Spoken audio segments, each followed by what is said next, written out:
I guess I'll start off with a little bit about me. My name's Saeed Ahmed. I'm the FM director for the Middle East. I look after a number of businesses on behalf of Interserve in the Middle East, concentrating on facilities management. And I think I'll start by thanking Colin for his presentation and giving away most of my messages, so I think we can probably go to questions now, Adrian. But I think what I'll try and do is put a lot of what Colin said about the market in the Middle East in context and why we as Interserve see it as such an attractive market, especially from an FM, and then Andy will talk about oil and gas going forward and what we're doing there. So at the moment, from an FM point of view, there are 4 businesses that I look after for Interserve.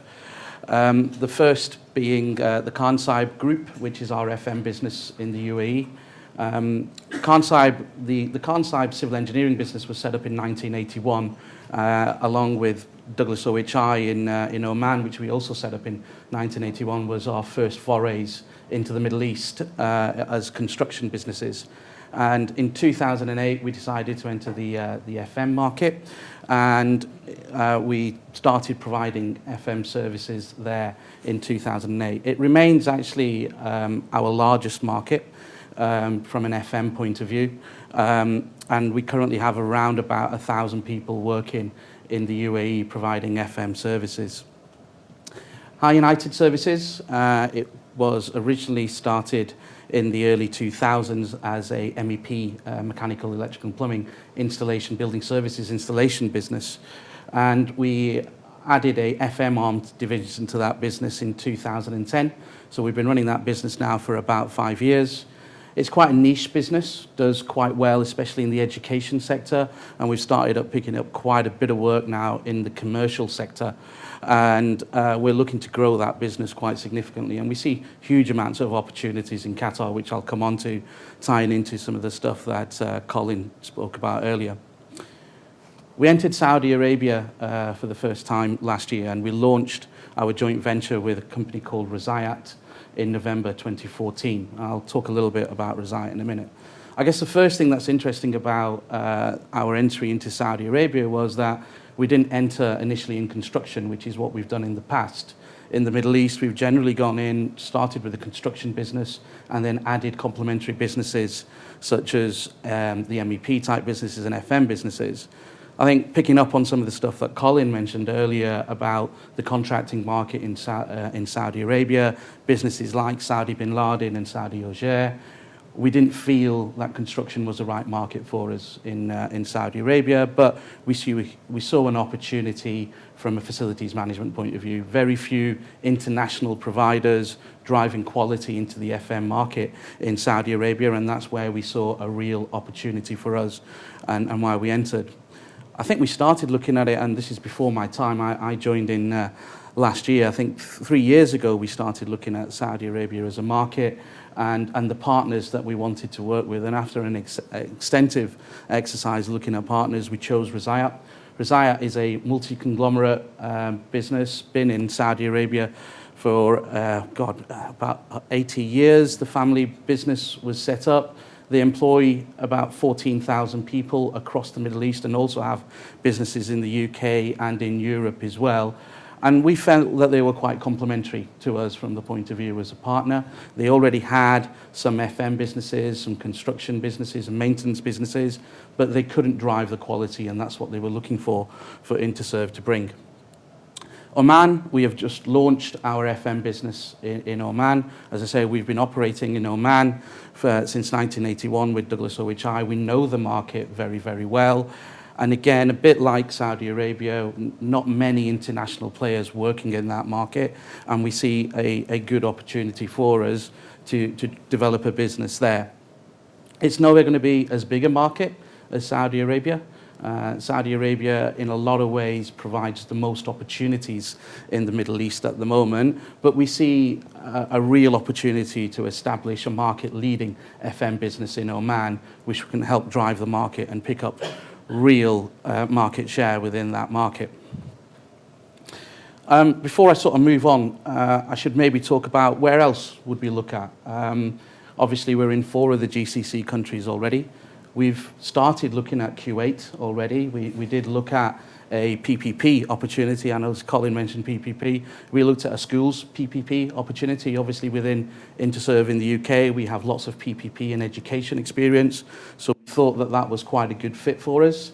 We actually decided to pull out of that opportunity because we didn't feel it was quite right, but we continue to look at Kuwait and the opportunities there. Another market that we're really looking at, maybe not quite the Middle East, but is Turkey. There's a huge healthcare PPP market in Turkey at the moment, and a huge amount of, again, Colin talked about demographic challenges, big demographic challenges in Turkey, lots of huge hospitals being built. And whilst they've got lots of construction capability, there's very little maintenance and integrated facilities management capability. And again, drawing on our strengths in the UK, in the healthcare market, where we do a lot of PFI work, it's something that we're working very much with the UK support services team and the PFI PPP teams that we have, looking at that market and looking at whether that's a good opportunity for us. So what do we provide in the Middle East? Well, we're very much an integrated facilities management provider, and we tend to deliver self-delivery services as much as possible. And we look to try and deliver the whole breadth of FM services. So, starting very much at the top, integrated management services, absolutely what we do, and we work with our clients to provide a management solution with a delivery solution below.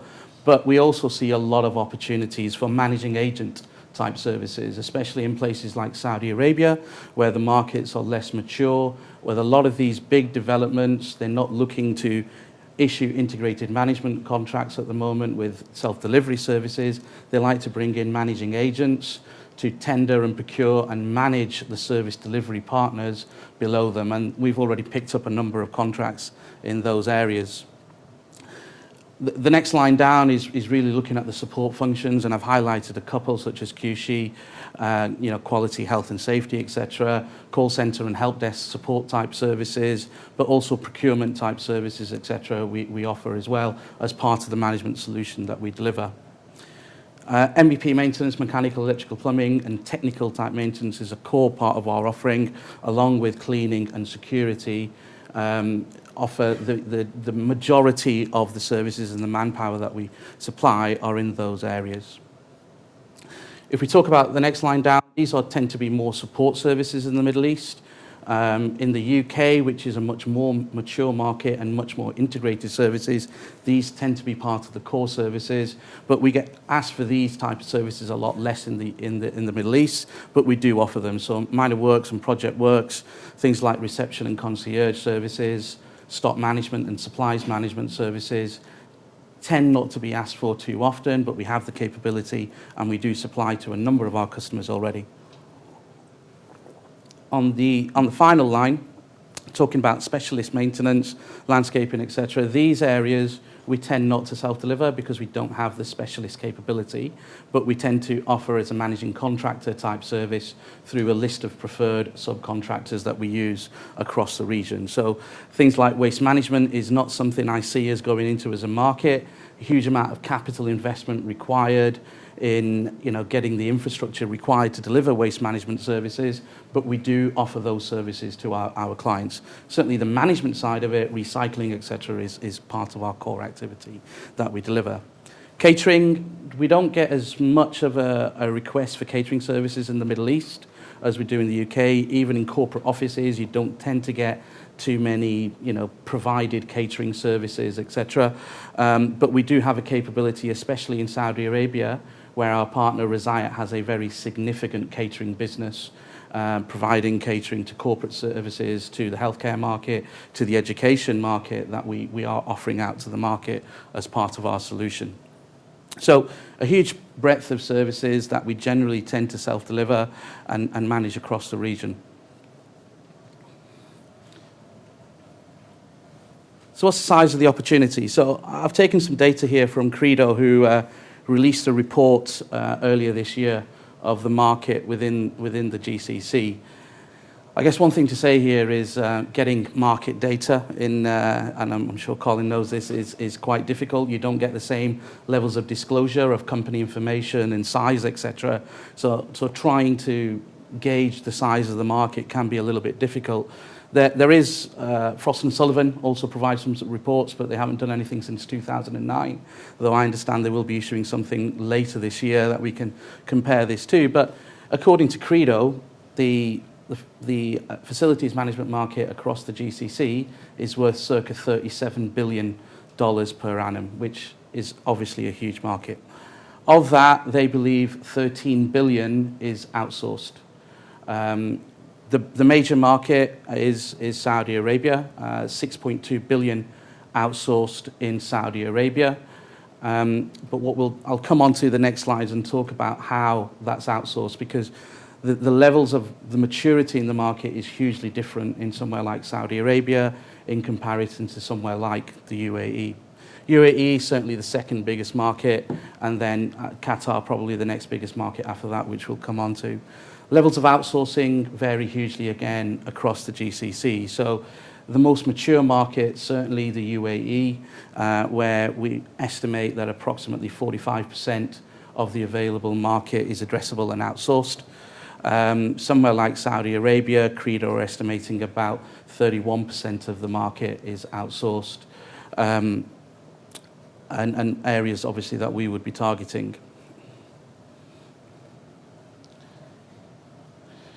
So, to give you an idea of relative size, again, this is from Credo, looking at outsourcing rates against a total spend total spend of FM of GDP.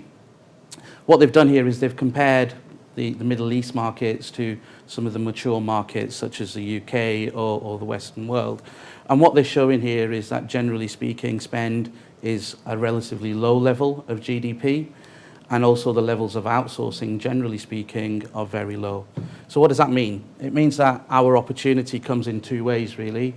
We expect to see greater levels of outsourcing and moving away from either in-house delivery or single service delivery towards more integrated FM solutions, driving a bigger market for us. But we also expect to see that whilst there will be increase in outsourcing as well, there will be a greater percentage of GDP starting to be spent on maintaining some of these fantastic facilities that are being built and developed across the Middle East.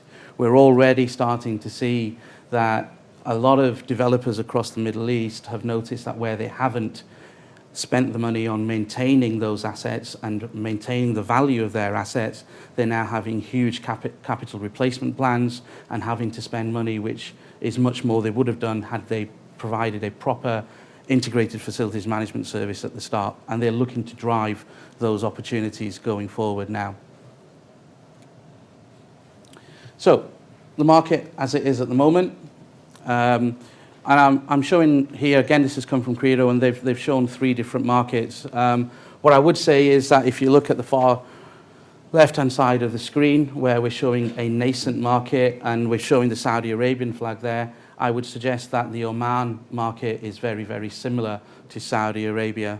If you look at the UAE flag there, in what we're saying is a developing market, places like Qatar are very similar from an outsourcing point of view as the UAE. So really, what is this showing us? And there's four different areas that Credo have looked at here in the way that the developers and the providers go to market and how they put their contracts together.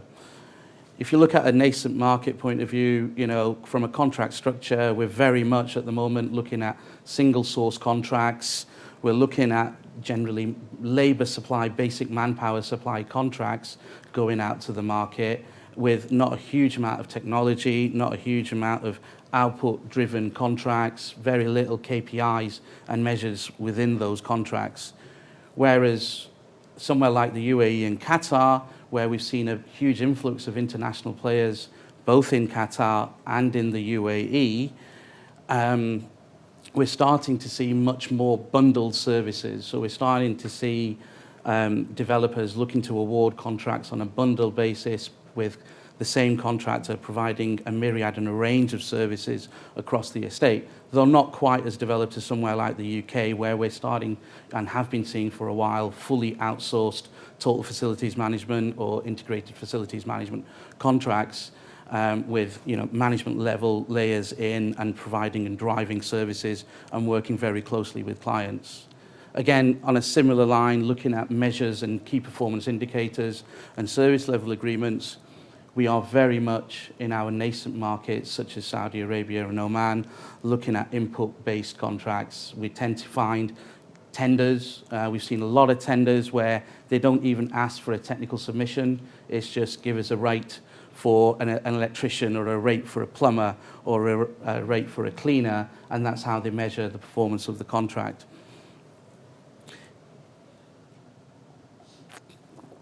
In places like the UAE, as I say, we are starting to see the introduction of some performance measures, and we're starting to find that they're asking for technical submissions, and they score the technical submissions, and awards are more based on a mixture of technical and commercial compliance, and a lot to do with past experience and capability is taken much, much more into account. Supply relationships, very much still transactional, arm's length relationships in the Middle East, though we are starting to see now significant pockets of long-term partnership type contracts. So at the moment, for example, we're working on a very large university bid in Saudi Arabia where they're looking for a partnership arrangement on a 20-year contract basis, which, I mean, even in the UK, that's unusual to see. So we are starting to see the influence of more international standards and looking to work longer term. But I think it's fair to say that's still fairly rare. The majority of what we find is still transactional relationships at arm's length. The UAE actually still not much better than that in a lot of ways. They're still not really working in partnership with you. We're not seeing, for example, a move away from the traditional cost plus type or lump sum type contracts, moving into things like guaranteed maximum price contracts where you're working with your partners, your customers and suppliers working together to drive value into the contracts. And we're seeing still very little of that. From a delivery point of view, we are still very much seeing single manpower based contracts with a lot of subcontracting. We're not seeing a lot of self-delivery into markets like Saudi Arabia. Certainly we're seeing the UAE has moved on a lot from there. And I guess, in a lot of ways, the UAE is probably a good 10 to 20 years ahead of markets like Saudi Arabia in where it's into in its FM journey in driving the services going forward. So I think Colin's probably covered quite a lot of this quite well, but we are seeing a lot of drivers for growth in FM. So there is still significant levels of construction activity going on. Saudi Arabia, certainly we were seeing the most amount of construction activity going on in Saudi Arabia, but things like Dubai Expo 2020, Qatar Vision 2030, and the infrastructure works that are going on behind that. We are seeing investment in aviation. Colin mentioned the new Doha International Airport. We've got the Dubai World Central site being worked on at the moment, and we're seeing a pan-Gulf GCC rail network, which has been announced and is being delivered already. So whilst we've got things like the Doha Metro and the Riyadh Metro, we've also got the Saudi Arabian Rail project, we've got the Qatar Railways project, which is driving a huge amount of investment in infrastructure. And all of that investment is going to lead to eventually requirements for facilities management and maintenance of these buildings, and we're primed to take on those opportunities. Colin also talked in quite a lot of length about the demographic challenge, and that demographic challenge is very much across the GCC. But I would highlight Saudi Arabia and Oman as two real areas where the governments have a real challenge. And we're seeing real drive towards providing opportunities and employment back to the local people. So high levels of Omanization and Saudiization required in those two countries in particular. And we're seeing that, to get a license to trade in those countries and to deliver contracts, there are requirements to provide labor and training back to the industry, which ties in actually quite well with some of the stuff that Dougie and the team were talking about before with regards to our learning and employment businesses. And we do have an learning and employment business in Saudi Arabia where we run colleges providing vocational training to local Saudi Arabian nationals to get them into work. All of those mean that we're seeing a lot of investment in education and improving of the education systems. We're seeing a lot of investment in healthcare facilities across the board. We're seeing a targeted growth in the private sector. The governments are very keen to get private sector companies out there investing into the areas. We've already talked about the investment in transport, in particular rail and air. And as Colin mentioned, destinations, creating leisure facilities, entertainment facilities, hospitality facilities to make these tourist destinations, which is something that Dubai has done very, very successfully, and Doha seems to be following very well. There is certainly a huge international spotlight, I think, on the Middle East at the moment. A lot of that comes around, the Qatar World Cup and the focus very much being on what is happening out there in the Middle East. And the Middle East has responded to that. They're driving standards up. They are making sure that, the FM facilities and what they are building are to the highest qualities, and they are providing back to the communities that they live in. And we're seeing a huge drive in that. And I think there is certainly an increased need within the market as a whole to understand the value of integrated facilities management, and understanding that by maintaining these wonderful assets that they're building, by maintaining them well, they will get better value for money over the long term. I think gone are the days where, Dubai would build a building, run it for 10 years, knock it down, and start again and build something even bigger and better. I think those days are probably gone a little bit now, and people are looking to get more out of the investments that they're putting into the buildings that they're growing, and we're seeing those opportunities. I'm not going to talk through these slides. There's about 10 or 12 slides that are going to come up now and just scroll through, which shows some of the mega developments that are going on across the Middle East at the moment. Colin mentioned stupid projects. I think there were a lot of them, and a lot of those have fallen by the wayside. But these developments that are going on now are huge, but I think they are better designed to provide back to the communities. And, we're seeing a lot of investment in things like culture and entertainment, and, improving the opportunities, and to attract the Western expat workers in particular into the market, because there's a huge requirement for skilled labour still from Western expats that people are looking for. And I think for us in particular, working in Saudi Arabia as we have been doing now, we know that there's a challenge in attracting those people out there. Saudi Arabia is back, where Dubai was maybe 25 years ago. It's still not an attractive place to go and work as a Western expat. It's difficult to bring families out there and work forward. So a lot of these developments, and we're seeing changes in the way and thinking, is looking about driving those going forward. So what's the outlook for growth? The industry suggests that you'll get anywhere between 10 and 20% growth in the FM market across the GCC. Now, clearly in somewhere like Oman, I would expect that to be around about the 10% mark. But in places like Saudi Arabia, we should easily hit the 20%, maybe even exceed the 20% growth in the FM market. With the amount of construction activity that's going on at the moment, we're expecting that to come to the FM market, and a lot of that has already come to the FM market, and we're positioned to take advantage of that. We're seeing growth in a huge number of different sectors, and there's a lot of synergy here between Interserve's capability internationally and in the UK and the markets that we're looking at. So we certainly are well positioned to look at places like healthcare and education and defence and public sector spending, which have always been very strong traditional strengths of Interserve. And the spend in the Middle East against those areas, we should be looking to work on those capabilities. Jeff spoke earlier about the acquisition of initial facilities and what that has given us from a private sector point of view. Whilst we always worked in the private sector, we've certainly got a much, much bigger capability now.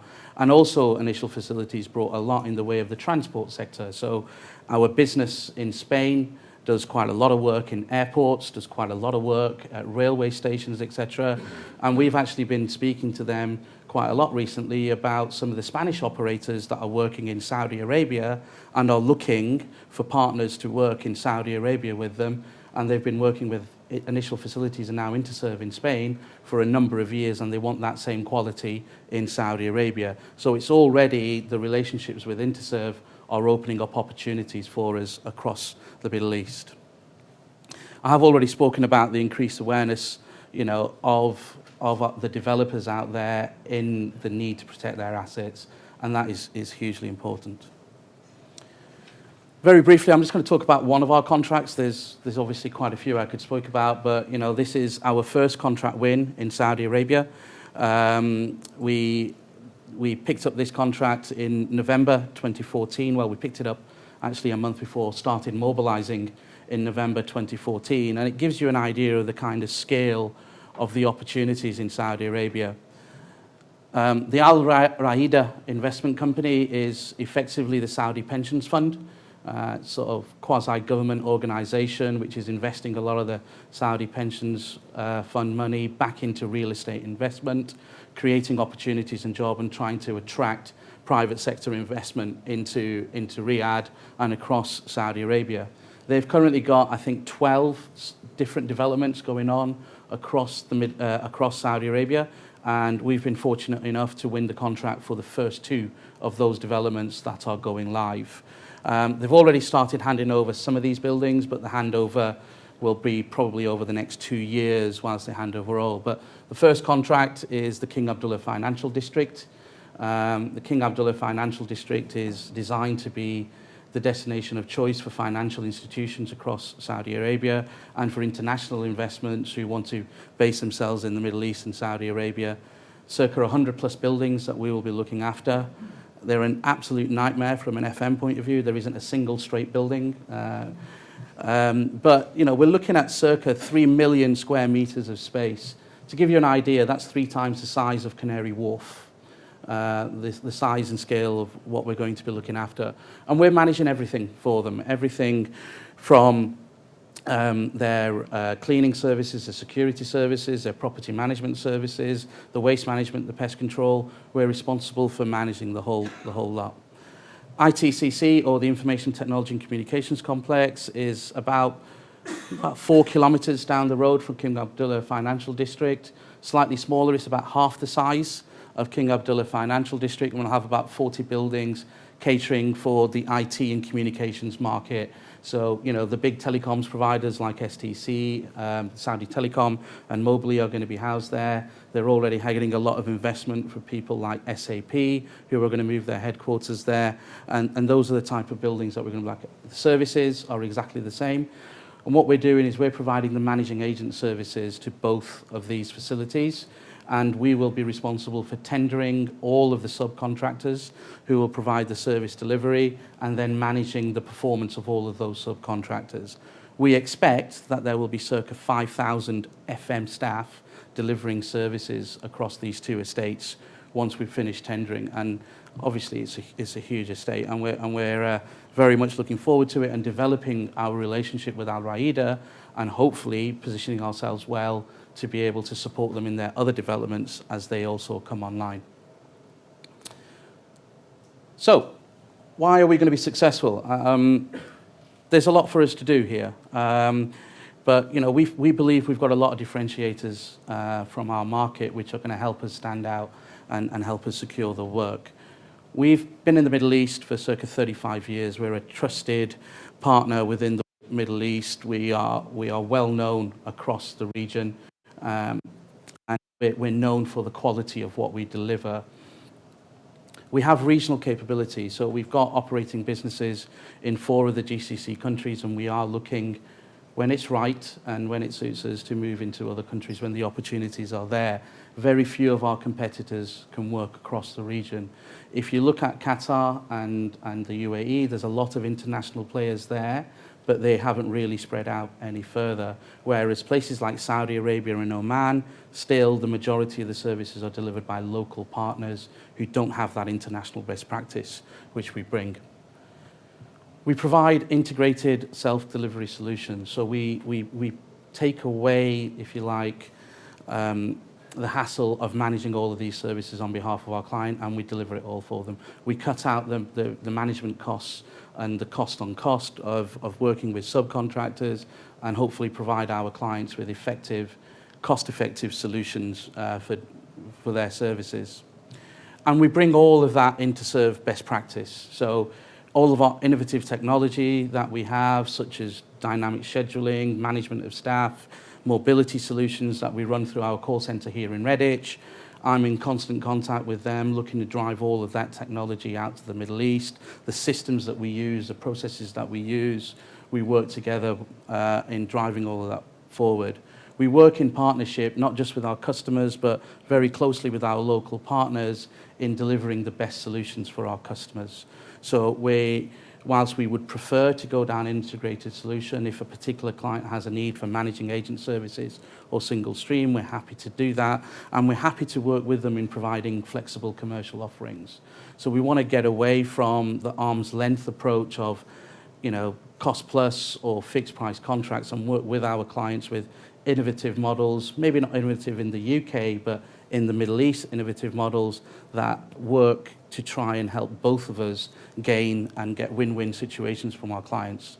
Sustainability, as we've already talked about, I see that as a key differentiator. We're seeing the Middle East really waking up to the importance of the green agenda. We're seeing things like the Estidama Pearl ratings, which are based on the LEED ratings in Abu Dhabi, and other countries are doing the same. We're seeing, the Middle East in Saudi Arabia has the only LEED Platinum certified university in the world. So they are really driving that agenda. Dubai has brought out recently something called the CSR, the Corporate Social Responsibility label, which they're applying to companies who provide back to the communities in which they work in. So I see that very much helping us drive forward. In short, I think what we offer is global expertise, but with local knowledge, working with our local partners, providing that local knowledge, but with the international best practice that we have. So in summary, we have a very large FM market in the Middle East, something that we are working on trying to maximize our opportunities in. There are still relatively low levels of FM outsourcing, but we do expect that to increase for a number of reasons, as I've mentioned. There is this demographic challenge, which Colin covered, which is leading to these mega developments to create employment. We are seeing targeted private sector growth, when we are certainly seeing a huge amount of investment going into public sector services such as education and healthcare, etc., to deal with that demographic challenge in the long term. The industry, as I say, is expecting anywhere from 10 to 20% growth in the FM market, which I would agree with. And developers looking to protect their assets is key going forward. We are, as I say, well established in the Middle East. We're working with local partners who are well reputed and well respected, and we believe that will help us drive the business. Thank you very much.